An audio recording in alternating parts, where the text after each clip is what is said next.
muito boa tarde. Está começando o Multicidades. Aqui nesse espaço nós debatemos assuntos envolvendo os municípios. Eu sou o Glauco Paza e fico com você a partir de agora aqui na tela do Multi-RS. E no programa de hoje vamos falar sobre a Semana Estadual das Bibliotecas Públicas, evento anual que comemora a importância da leitura, celebra essa importância e também faz uma programação de incentivo para a utilização das escolas públicas. E para falar sobre este assunto, eu recebo hoje no nosso programa a Ana Maria de Souza, diretora da Biblioteca Pública do Estado. Ana, muito boa tarde, muito obrigado por participar do Multicidades. E deixa eu lhe perguntar, esta semana para celebrar as bibliotecas públicas, ela mostra que contexto das nossas bibliotecas também. Como está a nossa rede de bibliotecas públicas? E aí eu falo de uma forma geral no Estado, inclusive porque fomos afetados pela tragédia da enchente, né? Isso, boa tarde, Glauco. Muito obrigada pelo convite. Um prazer estar falando com vocês aqui da Multicidades. Né? É importante a gente ter esse olhar no Estado que interioriza, né, que descentraliza as informações, o acesso à cultura e todos os acessos às necessidades dos cidadãos. Né? Então, é realmente um prazer estar aqui falando com vocês. Com relação às bibliotecas públicas, né, indo direto para a sua pergunta específica do contexto, como nós estamos aqui no Estado,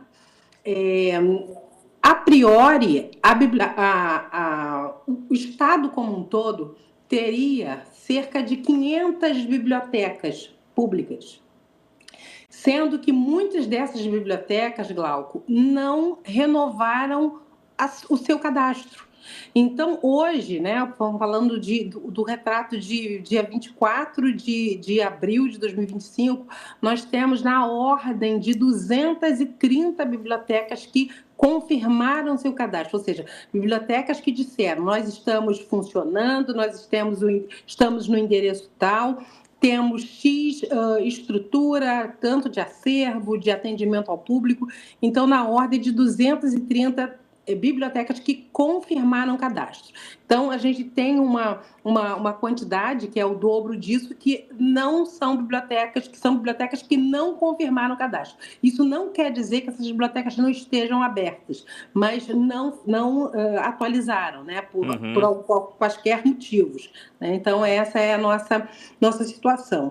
E com relação às bibliotecas que foram atingidas, sim, em 2024, né, o estado todo foi assolado e as bibliotecas não passaram, né, em branco nessa história. Infelizmente, as bibliotecas também foram atingidas. Né? A gente pode dizer que foi na ordem de 40 bibliotecas atingidas, em graus distintos. Né? A gente está falando de perdas simples de acervo. Quando eu falo simples, eu estou falando de um acervo que é de possibilidade de reposição, né? Não estou minimizando a perda, mas são livros que são de fácil reposição, ou seja, a gente consegue adquirir, a gente consegue fazer uma campanha e repor esse acervo. Até perda total. Então, teve algumas bibliotecas que foram atingidas assim de perda do prédio, sabe? Da estrutura física. Tamanha foi exatamente o impacto, tamanho foi o impacto das águas nessas bibliotecas. Então, vão ter bibliotecas que não tiveram nenhum abalo na sua estrutura, mas perderam todo o acervo, perderam todo o mobiliário, perderam todos os equipamentos de tecnologia, né, computadores, impressoras, de tudo. Então, tem de tudo. Então, nós chegamos a exatamente 6 bibliotecas com perda total. Quando a gente fala perda total, a gente está falando de perda de todo o acervo, todo parque tecnológico e prédio, inclusive.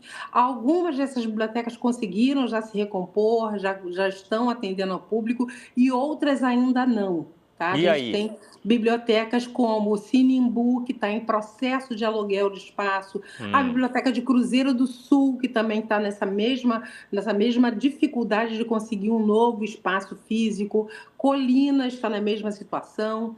E como a responsabilidade, né, Glauco, de manter a biblioteca aberta é do município, nós aqui do Estado, né, do Sistema Estadual de Bibliotecas Públicas, que é ligado à Secretaria da Cultura, o nosso papel, o que nos cabe, né, que está inclusive previsto em decreto estadual, é dar apoio, dar suporte, Sim. prestar capacitação, prestar suporte para que essas bibliotecas estejam abertas. E a gente faz isso prestando essa consultoria, prestando esse atendimento, ajudando no que for possível para recomposição, tanto de imobiliário, tanto de parque tecnológico, tanto de acervo, mas a estrutura em si, prédio, isso é discricionalidade do município, Sim, né? sim. Então, o que fica aqui de nossa parte é dar todo esse suporte, a gente tem dado, tem acompanhado, inclusive o Sistema Estadual de Bibliotecas Públicas foi agraciado recentemente por um edital internacional, o Iberbibliotecas, que é uma entidade ligada à Unesco, e quando nós inscrevemos esse projeto, foi justamente para que a gente conseguisse prestar um serviço de bibliotecas para os municípios que tiveram suas bibliotecas muito atingidas e, por conta disso, não podiam prestar o serviço de biblioteca, serviço de informação para o público. Então, o SEBP enfim, recebeu esse prêmio dentre vários países, né, Iberbibliotecas, né? Sim. Portugal, Espanha e América como um todo.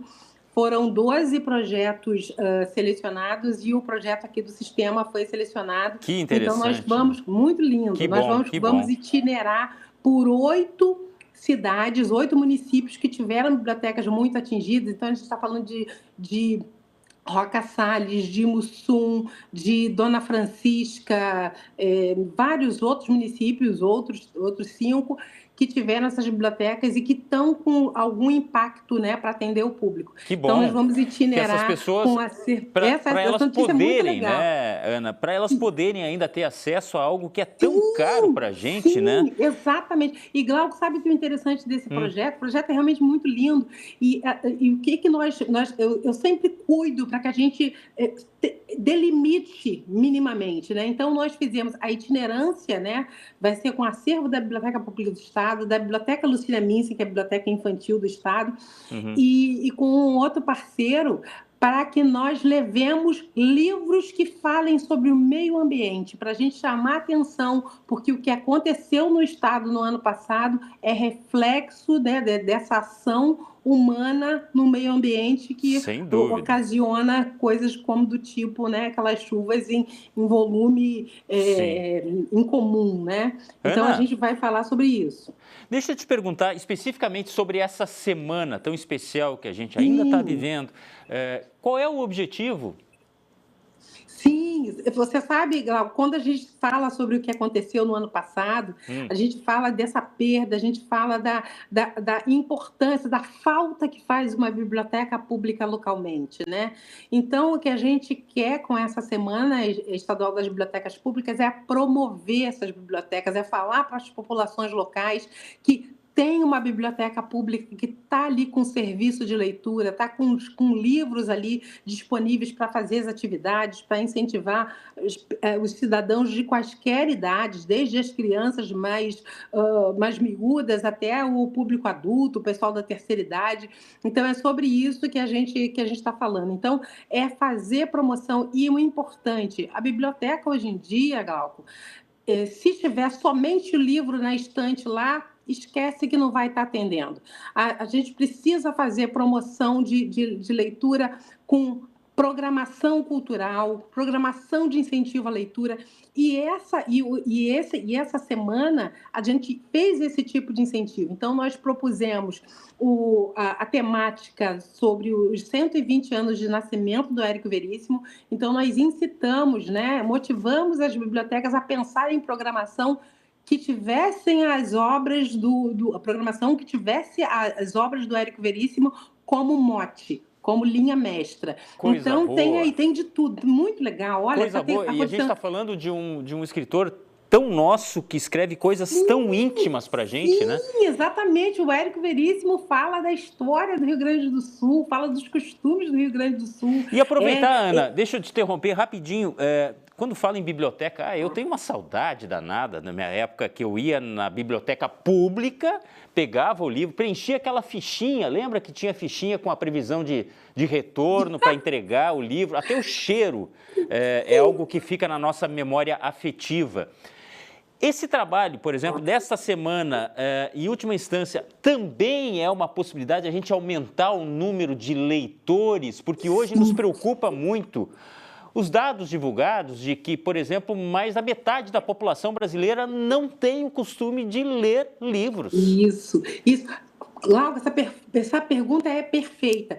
Sim, o intuito é exatamente esse, né? Eu, enquanto bibliotecária, quando eu digo que biblioteca com livro na estante não se basta, é justamente por isso. Se você deixar o livro parado ali, as pessoas não vão ter interesse por aquilo. Então, é com evento como esses que estão acontecendo pelo Estado como um todo, que vão incentivar as pessoas a terem curiosidade para pegar um livro para ler e entrar ali naquela história, entrar naquela realidade paralela que é encantadora.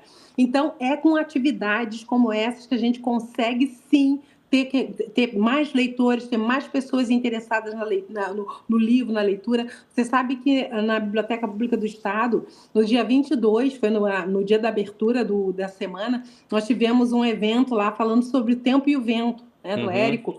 Rapaz, foi uma coisa maravilhosa, porque as pessoas... Tinha gente que já tinha lido toda a obra, né, todos os livros, pessoas que nunca tinham lido nenhum dos livros do Tempo e o Vento, e as pessoas inclusive as pessoas que não tinham lido, saíram, ficaram perguntando, questionando, né, porque nós tivemos um professor, né, um especialista falando sobre... Ou seja... Tenho certeza que naquela noite, naquele dia 22, às 19 horas, e o evento foi até quase 21 horas, porque as pessoas não queriam sair do Salão Mourisco. Aquelas pessoas que não tinham lido o livro ainda e que foram, né, convidadas a estarem lá, saíram loucas para ler O Tempo e o Vento, porque ficaram curiosas, foram motivadas a pegar aquele livro para ler. Então, é a importância de ter evento nas bibliotecas, né? Então, tem tudo a ver. A ideia era exatamente essa. Sem dúvida. Temos que levar em conta também que o uso da tecnologia hoje afasta um tanto, e para não dizer bastante, os jovens, as crianças, adolescentes, da leitura, porque, convenhamos, é muito fácil pegar um smartphone, um computador e ficar na internet, né? É um grande desafio hoje, né? Isso é um grande desafio e eu costumo e continuo batendo nessa tecla. A biblioteca não está para disputar com tecnologia sob hipótese nenhuma, não é isso que a gente quer, não é esse o caminho, né? Porque hoje a biblioteca, principalmente a biblioteca pública, eu sempre falo da biblioteca pública, não estou falando da biblioteca acadêmica, das universidades, a especializada, nada, estou falando da biblioteca pública. A biblioteca pública hoje, ninguém vai à biblioteca pública hoje porque precisa. As pessoas escolhem ir à biblioteca pública. Então, assim, o que a gente precisa fazer é fazer com que as pessoas queiram ir à biblioteca pública. Porque hoje, se você pensar na biblioteca do passado, que as pessoas iam para fazer a pesquisa acadêmica, para fazer a pesquisa escolar, hoje você resolve com o ChatGPT, dá ali, coloca o prompt ali, sabe, em 30 segundos tem a resposta ali, ou seja, não é para isso. É uma leitura que é para deleite, é uma leitura que é para prazer, é leitura de literatura, quando você pega o livro e você entra naquele universo. Então, é isso que a gente estimula, e é maravilhoso, né? Quem não experimentou, a gente incita a experimentar e sentir esse prazer. Né? Mas é um processo esse também, deleite, Ana. E é crescimento também, crescimento pessoal, né? A gente aprende muito lendo, né? E que pode começar lá de baixo, lá desde a mais tenra infância, né? E Com deve certeza. começar. E eu costumo dizer, Glauco, que a melhor forma de estimular é pegar desde miúdo, né? Mas isso também não quer dizer, porque senão as pessoas também acham, não, mas eu já estou com 30, com 40, 50, 60, nunca li, eu não vou começar a ler. Não, pode ser em qualquer idade. É claro que o amor à leitura, quando é despertado desde pequeno, desde miúdo, como diz você, desde a mais tenra idade, é muito mais fácil, porque a criança, né, já cresce com aquele prazer, já sabe que é maravilhoso e já cresce com aquilo. aquilo, né? Então, mas também a gente diz que pode ser em qualquer idade, não tem preconceito com isso. Certo. E se a gente fosse falar da nossa rede pública, Ana, temos tudo que é tipo de livro, temos muitas carências ou não? Sim, assim, uma coisa que é. Nossa, que pergunta maravilhosa é essa. Deixa eu contar uma coisa para você que está acontecendo. Eu vou falar para você do que está acontecendo especificamente na Biblioteca Pública do Estado, que eu sou também diretora, né? Eu acumulo o cargo de diretora da Biblioteca Pública do Estado. Então, assim, é muito importante que isso tudo que eu estou falando aqui esteja também andando junto com a atualidade. Então, a gente está falando de bibliodiversidade, livros que falem sobre temas diversos. Então, a gente tem que falar de escritoras mulheres. As escritoras mulheres, ao longo do tempo, foram muito invisibilizadas, muito caladas. Então, as escritoras mulheres estão sendo muito procuradas. Temas de cunho social, sim, temas de cunho racial, temas com questões de gênero. Então, assim, falando da Biblioteca Pública do Estado, dos 10 livros mais lidos na biblioteca no ano passado, 3 desses livros foram livros, O Avesso da Pele, O Defeito de Cor e o livro do Itamar, Torturado. 3 com essa questão racial. Não, 4, que teve também da Ruth Guimarães, que é um livro que foi escrito lá no início do século passado e que voltou agora a ser muito lido, porque inclusive é livro indicado para leitura obrigatória do vestibular. Então, assim, veja, temas raciais estão sendo procurados pelas pessoas na biblioteca hoje. Temas que falem de questão de gênero. Livros que falem sobre a questão dos povos originários. Tudo isso está sendo muito procurado hoje na Biblioteca Pública. Olha que coisa interessante. Então, o acervo da biblioteca precisa ser atualizado também. Nós, na Biblioteca Pública do Estado, temos trabalhado muito com isso, de ouvir o que o pessoal está procurando, o que as pessoas estão demandando, e a gente, então, trabalha para que a gente faça a aquisição dessas obras e disponibilize para o público. E eu, enquanto coordenadora do Sistema Estadual de Bibliotecas Públicas, tenho feito esse mesmo trabalho de incentivar, né, as prefeituras, as secretarias da cultura locais que cuidem disso também. E o Estado, por sua vez, tem trabalhado com isso, com suporte, né? Teve um edital agora da PNAB, né, com o programa da Lei Aldir Blanc, que o Estado incentivou as editoras do Rio Grande do Sul a lançarem livros, e esses livros que foram lançados com um determinado valor de 100 mil a 300 mil, que esses livros, então, fossem diretamente direcionados, né? Fossem enviados diretamente para as bibliotecas públicas do Estado como um todo, né? Então, uma espécie de... É uma forma de você renovar, né? Sim. Isso aí. Bom, nós teríamos muito para conversar. Aliás, assim como a leitura, quando a gente começa a falar sobre livros, a gente não quer parar mais. Mas temos tempo. Eu falo muito, então você me segura. E eu quero lhe agradecer muito pela participação, desejar sucesso nessa empreitada. A gente precisa ler cada vez mais. Muito obrigado por participar aqui do Multicidades. Muito obrigada, tudo de bom para vocês, e nos visite na Biblioteca Pública do Estado e visitem vocês todos, ouvintes, as bibliotecas públicas dos municípios de vocês. Tá certo. Um abraço. Muito bom o convite, está feito então. Conversamos com a Ana Maria de Souza, diretora da Biblioteca Pública do Estado, e fica aqui o convite: leia! Ler é muito bom e ajuda a construir a pessoa. O Multicidades de hoje fica por aqui. Você sabe que as notícias mais importantes, as boas ações, as boas iniciativas estão aqui no Multicidades. Voltamos na próxima. Tchau.